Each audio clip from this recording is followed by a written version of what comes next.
Long before the bright lights, championship belts, and pound-for-pound conversations, Jaron "Boots" Ennis carried himself like a fighter who expected greatness, not hoped for it, expected it. That's what has separated him from many of his peers throughout his rise in boxing.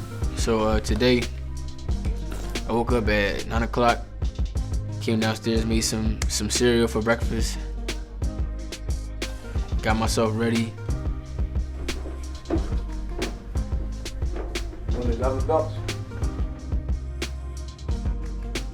I stay motivated by my family.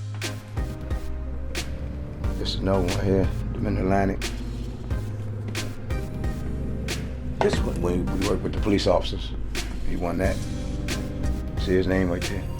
I trained all three of my sons. The other two were real good too, but the ones they got to a certain point, the girls, you know what I mean, and even the streets. They all right now though, but I'm just saying they still can make it. They still got time though, because one was ranked number 3 in the IBF. That's my oldest son, Derek. And Farrell was ranked number 6 in the WBC. And he learned from his brother's mistakes. They both be brothers. He was right there too. Watching my brothers train, get ready for their fights, and watching my dad spar and stuff was amazing. Like the atmosphere, especially when he was fighting in Philly, and I just seen the crowd, and I just loved all that. I'm not fighting without my dad, no matter what. So I'm always have my dad in my corner. He know what's best for me, so I listen to what he got to say, and I do it, and that's it. While others spoke about future opportunities, Ennis spoke about future accomplishments, approaching every challenge with the confidence of a man who believes his best performances still lie ahead. Guided by his father and longtime trainer, Derek "Bozy" Ennis, Boots has built his career around discipline, preparation, and an unshakable belief in his own abilities. You see that? Yeah. I had this for like 3 years. I need to get it redone. Damn. That's it.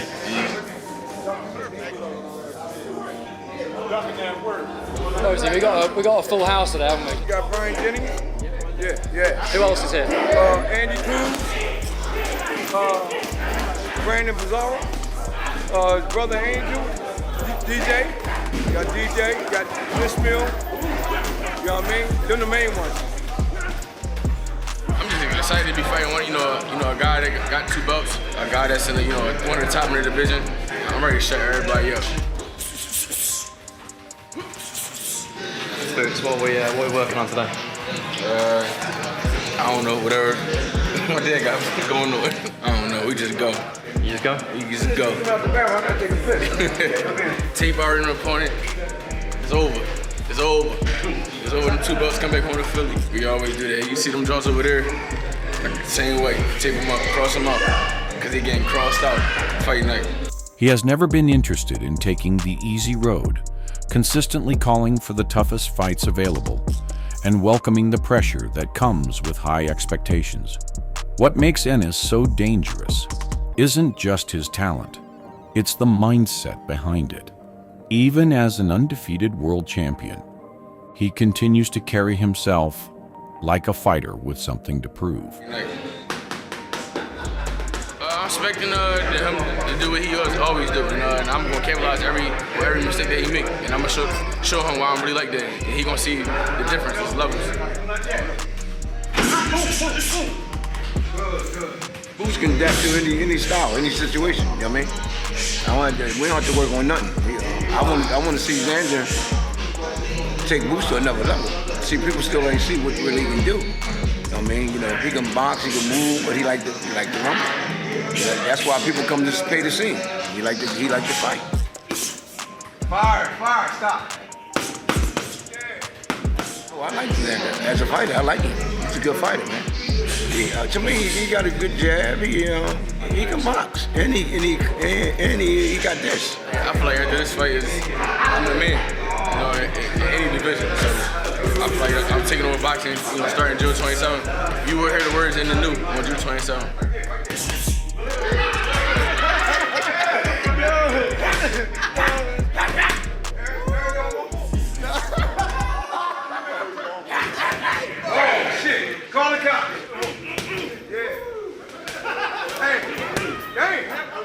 played for years. That should be coming through.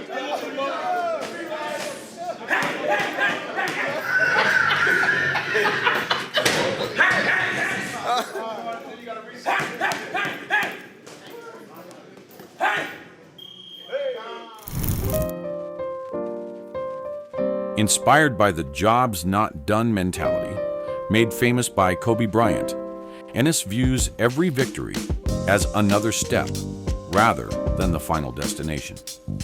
Now, as he prepares for his highly anticipated showdown with Xander Zayas, that mindset remains unchanged. He believes the boxing world has only seen a glimpse of what he's truly capable of. I definitely feel great at this weight. You know, I'm way more comfortable. I can do what I want. June 27th, big knockout. The biggest knockout. Whatever he think he do, I do way better. You can't jab better than me, you're not faster than me, you're not slicker than me, you're not stronger than me. Your defense not better than mine, like your footwork not better than mine. You know, it's levels. I'm the best in the world. What keep me driven every day is my family, my team, just staying locked in, and then, you know, putting off my last name and taking my name to the next level, you know, because I want to just be generational, you know, and carry the, whoever behind me, carry the torch. When I got a fight coming up and it's a big name or something for a belt or something like this, that drive me every day, you know, because I know, like, this is what I've been waiting for all my life since I've been an amateur. You know, I always wanted to turn pro since I was like 15. 14, I hated the amateur, so and my dream and goal was when I was to turn pro, like, I would win every belt, every weight division that I'm at, and we starting it now, so I'm gonna make them dreams come true. 10 years time, me, a retired, undefeated legend, chilling in my mansion in Jamaica somewhere. For Boots, this fight is about more than winning another championship. It's an opportunity to silence doubters, validate years of hype, and show that the greatness he has always envisioned is finally becoming reality. With the kids coming up, I just want to be an example for them. I just want to be the right example, help them get better, because I want them to actually be better than me. I'm giving y'all the blueprint. I'm showing y'all the way. Now take it and be better than me. It's more than boxing for me. It's all I know. So I got to get back. That mentality is exactly why Tim Bradley's perspective adds such an interesting wrinkle to this entire conversation. Because while we've spent months talking about Boots Ennis's confidence, talent, and belief that he's destined for greatness, Bradley comes in and starts asking a completely different question. What happens when greatness finally meets its most demanding test? That's what caught my attention. Tim clearly respects Boots' abilities, maybe more than most analysts do, but he isn't handing out victories based on potential alone. Instead, he's looking at this matchup and seeing something that a lot of fans might be overlooking. Although I feel like Xander might be a little bit too premature, you know what I mean? Because I know he's a champion, I know he's defended his title. He picked up another strap right after. Like, his mindset is like mature for his age, but I just think that, like, man, Boost may be a little bit too much for him at this point, just based off talent, man. While everyone keeps talking about Ennis's athleticism, power, and highlight reel moments, Bradley keeps reminding people that Xander Zayas isn't walking into Barclays Center to admire any of that. He's walking in to beat it. And honestly, that's what makes this fight so dangerous. Bradley praises Xander's maturity, his championship mindset, and the fact that he's already chasing elite names at just 23 years old.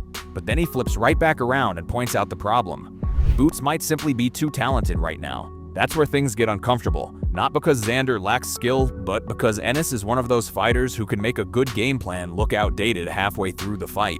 At the same time, Tim refuses to pretend Boots is flawless. Got a big fight against Xander, man. Yeah, the young gun. So, I mean, the young gun is just what I'm saying.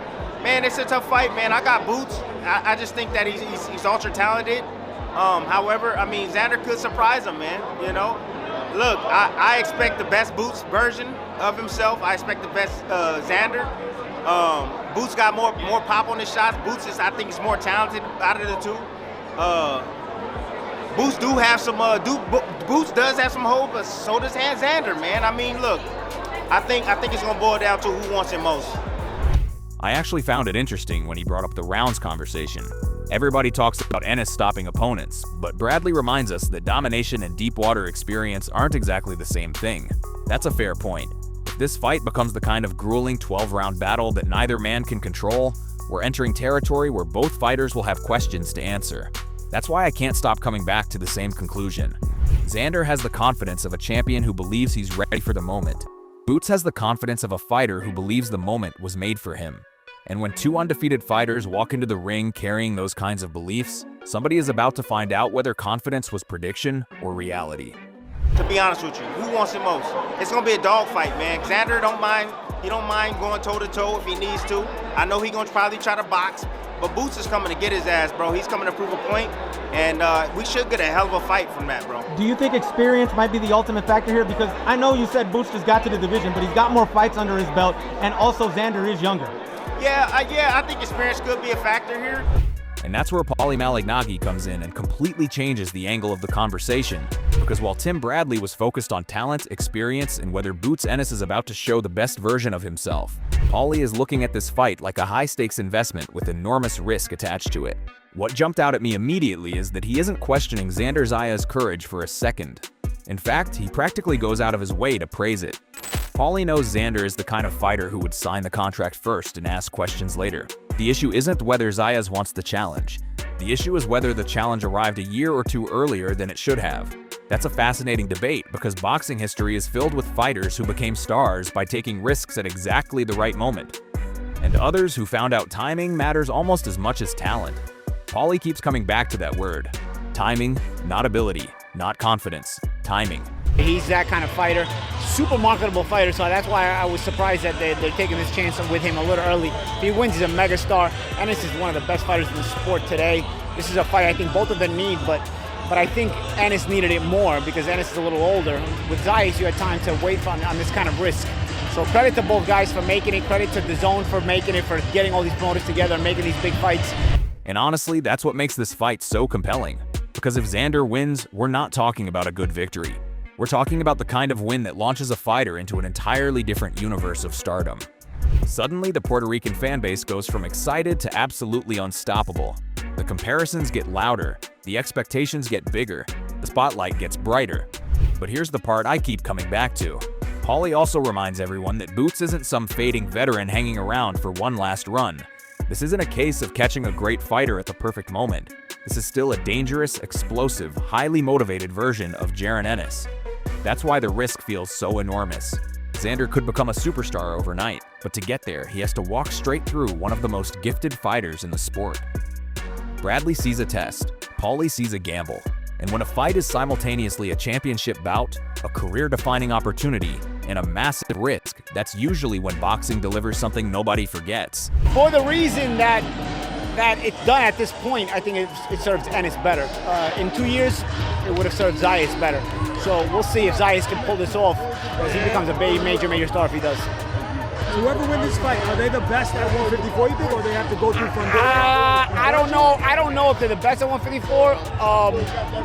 It's certainly Fundora has to be considered, you know. But Zayas is, again, he's the most marketable guy right now in this hemisphere, I think, as far as young guys. And that's where Greg Hackett takes Paulie Malignaggi's risk versus reward conversation and throws it straight into the deep end. Because while Paulie was talking about timing and whether Xander Zayas is taking this challenge a little earlier than expected, Greg is looking at the actual fight itself and basically saying, forget the resumes, forget the hype. What happens when these two finally start punching each other? That's what makes his perspective so interesting. Greg isn't disrespecting Xander at all. In fact, he's giving him credit for doing something a lot of fighters talk about but never actually do, stepping up when the danger is real. That's why I laughed when he said he won't tolerate Xander slander or Boots slander. In today's boxing world, that's practically a revolutionary position. Everybody wants to pick a side. Greg's over here saying both guys deserve respect because both guys signed the contract. Imagine that. What really caught my attention, though, was his idea that Xander may need to fight differently than we've seen before. I think Xander need to make it somewhat rough, tough fight. You can't try to make it neat, because if you try to make it a neat fight and be too careful, Boots gonna beat you to the punch every time. He's gonna beat you to the punch, or he gonna always go first. So I think Xander just need to make it a dog fight. Boots, I think, need to go to that body, you know, and just do what he do. I mean, try to slow him down and break him up. I mean, for Xander gotta make it a street fight. Gotta make it ugly. That's a dangerous conversation because fighters spend years building habits. And now we're talking about changing those habits against one of the most gifted fighters in the sport. Easier said than done. Greg keeps coming back to the word adjustments, and honestly, that's probably the entire fight in one word. Because if Boots starts solving problems the way he usually does, Xander can't afford to stay stuck in the same chapter while the fight is already writing a new one. At the same time, Greg raises an interesting point about Xander's toughness. We all assume Boots can break people down, but what happens if Zayas absorbs something big and keeps marching forward like he forgot he was supposed to be impressed? That's where predictions start getting shaky. Add in a packed Barclays Center, Philly energy crashing into Puerto Rican energy, and enough confidence on both sides to power a small city. And suddenly this doesn't feel like a prospect versus star storyline anymore. It feels like two undefeated fighters walking into the kind of night that can permanently change how the boxing world talks about them. You know what I'm saying? He might be stubborn towards, he might get hit with a clean shot to the head and eat it. Like, act like it's nothing. Where everybody else is like, whoa, what's that? Or might not even see it coming, like Lima. You know what I'm saying? And for Xander, with Boots, it's gonna be the style. Boots got a way of approaching shit and adjusting on the fly where you just stuck. You end up stuck looking at him. You know what I mean? So I think the style is what's gonna give Xander trouble, but I think the stubbornness of Xander could give Boots trouble. At the end of the day, every road leads back to the same question. Is Boots Ennis about to prove he's everything the hype says he is? Or is Xander Zayas about to shock the boxing world? Bradley sees the talent edge with Boots, Paulie sees the risk for Xander, and Greg Hackett sees a fight that could be decided by adjustments and mentality. One thing is certain, somebody's undefeated record is leaving Brooklyn with serious questions answered. Who you got winning and how does it happen? Boots by statement performance or Xander by upset?